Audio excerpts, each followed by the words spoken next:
we are receiving from SANA, state news agency, that the regime agreed on deploying a kind of force on the ground. It's the Syrian version of the popular mobilization forces in Iraq, Al-Hashd al-Shabi, that is the Shiite militia. This one is going to be the Syrian version. Is the regime still capable of doing this, of creating these kind of militias on the ground? Turkey and other observers on the region do have genuine doubts that he is capable of, because of his inability to at least defeat the Ghouta fighters. They do have a battle for more than 2 years now, besieging 400,000 people in Ghouta, and so far they didn't succeed.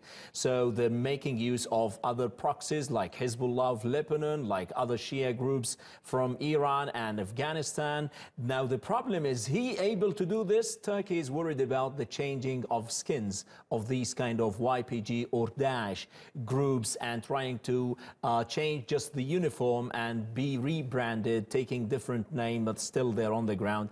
That wouldn't be a feasible solution to the ongoing problem. On the other hand, Turkey is suggesting for the United States that, look, I'm not there for the sake of fighting. If you want, we can have a joint deployment of Turkey and the United States in Manbij.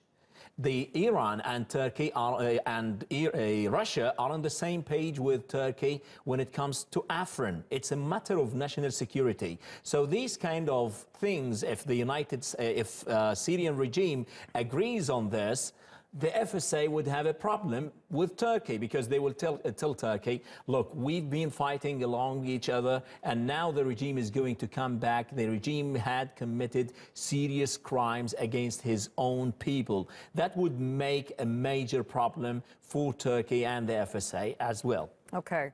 It is getting confusing now, the landscape here, because we're looking at the YPG allying itself with, as far as their conversations are concerned thus far, that we're hearing about, allying itself with Assad's forces. They're not friends, but they would apparently fight in this common interest. And then you have another clash, it sounds like, developing with what you say are the Syrian version of the popular mobilization units, backed by Iran. Are we looking at a potential clash between Turkish and Iranian forces on the ground in Syria then as well?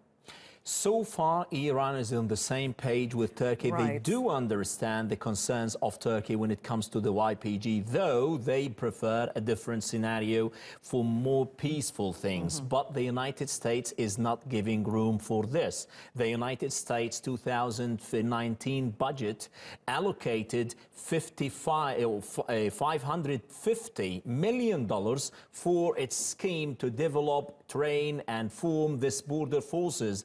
That is the measure that unilaterally asked Turkey to move with the operation on the ground. Turkey didn't want to start with this operation if its NATO ally in Washington did consider its concerns when it comes to its national security problems.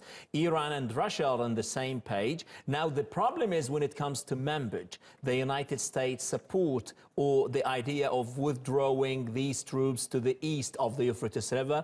That would diffuse the tension between the two allies. But when it comes to the real measures on the ground, the United States is not doing this. The new presidential special envoy, John Hanna, who is going to be to Syria, is against Turkey all the time. He used to be the national security advisor of former Vice President Dick Cheney, and he's renowned of his stances against Turkey. Still, the spokesman or the special envoy against the coalition to fight Daesh is also against Turkey. So the military establishment is not on the same page with the foreign state. Okay.